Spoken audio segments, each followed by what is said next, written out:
And piles గురించి బాగా చెప్పారు. అండ్ ఫిషర్స్ అని కూడా చాలామంది చెప్తుంటారు.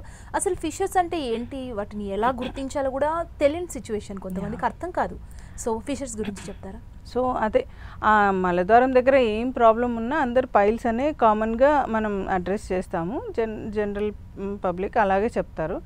సో బ్లడ్ లాస్ ఎక్కువ ఉండి బ్లీడింగ్ ఎక్కువ ఉన్నప్పుడు మనం అది మెయిన్గా పైల్స్ అని మనం అంటే వాళ్ళ లక్షణాలు బట్టి అనుకోవచ్చు. ఎగ్జామిన్ చేస్తే మనకు ప్రాపర్గా తెలుస్తుంది ఏ ప్రాబ్లం ఉంది వాళ్ళకి అని.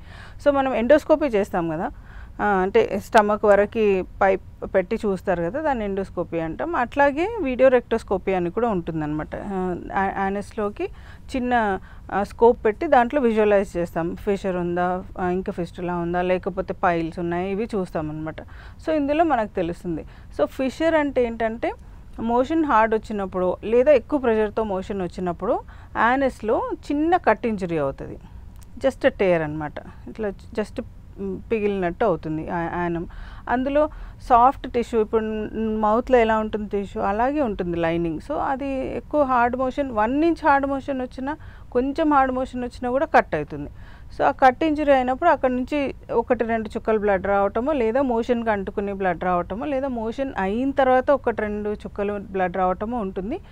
ముఖ్య లక్షణం ఏంటంటే ఇందులో గుర్తుపెట్టుకోవాల్సింది పెయిన్, బర్నింగ్ సెన్సేషన్, విపరీతమైన మంట, నొప్పి ఉంటుంది.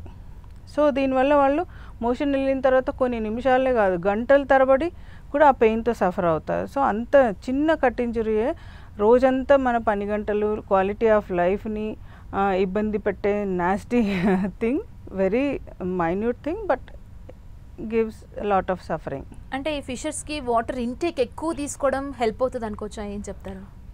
ఇందాక మనం పైల్స్లో చెప్పుకున్నాం కదా, ఏదైతే ఫుడ్ హ్యాబిట్స్ మార్చుకోవాలి అని అంటామో ఇందులో కూడా సేమ్ అప్లై అవుతాయి. సో మోషన్ ఫ్రీగా రావాలి అంటే ఏం చేయాలి? సో ఈ ఫిషర్తోని ఇంకొక అడిషనల్ సమస్య ఏంటంటే ఫిషర్ వల్ల కట్ ఇంజరీ అవుతుంది కదా, ఆ కట్ ఇంజరీ అయిన తర్వాత అది కొన్ని రోజులకి మానుతుంది. యూజువల్గా ఫిషర్ వచ్చిన తర్వాత 3 వీక్స్ లేదా 1 మంత్ లోపల మానిపోవాలి. దీనికి చాలామంది ఇంట్లో పేషెంట్స్ వచ్చినప్పుడు చెప్తారు, ఆయింట్మెంట్ పెట్టుకుంటున్నాం, ఓటీసీ అంటే మెడికల్ షాప్లో దొరికే ప్రోడక్ట్స్ వాళ్ళు చేసేది కరెక్టే, ఆయింట్మెంట్ పెట్టుకుంటారు. సిడ్జ్ బాత్ అంటే ఒక టబ్లో కొంచెం గోరువెచ్చని నీళ్ళో చల్ల నీళ్ళో తీసుకుని కూర్చుంటారు, పెయిన్ రిలీఫ్ అవుతుంది, అక్కడ హీలింగ్ కూడా ప్రాపర్గా అవుతుంది. సో బిటడిన్ యాడ్ చేసుకొని కూడా కూర్చుంటారు. సో ఇది ఏంటంటే అప్పటికి మనకి టెంపరీగా పనిచేస్తుంది. కానీ ఈ ఫిషర్ అనేది మాటిమాటికి వస్తూ ఉంటే మీకు అది క్రానిక్ అయిపోతుంది, మానదనమాట సమస్య. కొంతమంది నెలల తరబడి, సంవత్సరాల తరబడి కాన్స్టిపేషన్తో సఫర్ అయ్యే వాళ్ళల్లో ఎక్కువ చూస్తాం. సో ఈ ఫిషర్స్ బైలేటరల్ అంటాం, ఒక పైన వైపు కింద వైపు 2 వైపులా కట్ అవుతుంది. ఇప్పుడు యానల్ సెక్స్ ఇలాంటి వాళ్ళల్లో మల్టిపుల్ ఫిషర్స్ ఉంటాయి. సో ఇలాంటివి అనమాట. సో ఇవి ఏంటంటే జస్ట్ కట్ ఇంజురీయే, కానీ మానడానికి చాలా టైం పడుతుంది. అది మానడం మళ్ళీ రావడం, మానడం మళ్ళీ రావడం అప్పుడు జరుగుతూ ఉన్నప్పుడు స్కిన్ ట్యాగ్స్ అంటాం. అది మానిన తర్వాత మళ్ళీ అదే రూట్ కాజ్ కాన్స్టిపేషన్ ఉన్నప్పుడు చిన్న చిన్న ట్యాగ్స్ బయటకి స్కిన్ పెరగడం మొదలవుతుంది అనమాట. సో దీన్ని బట్టి ఆ క్రానిసిటీ ఎంత ఉందో మనకు తెలుస్తుంది. అండ్ ఇంకొక